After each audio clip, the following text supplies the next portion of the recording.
అవనిగడ్డ నియోజకవర్గం నుంచి బాలశౌరిని ఏమన్నా పోటీకి నిలబెడతారా? ఎందుకంటే తాజాగా నాగబాబు మచిలీపట్నం నుంచి పోటీ చేయబోతున్నాడు అన్నటువంటి ఓ ప్రచారం.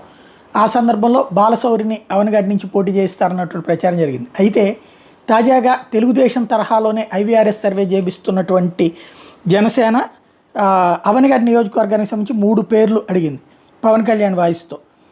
ఈ లిస్టులో వికృతి శ్రీనివాస్ అయితే 1 నొక్కండి, బండి రామకృష్ణ అయితే 2 నొక్కండి, బండిరెడ్డి రామకృష్ణ అయితే 3 నొక్కండి, నోటా అయితే 4 నొక్కండి అని సర్వే చేస్తున్నారు.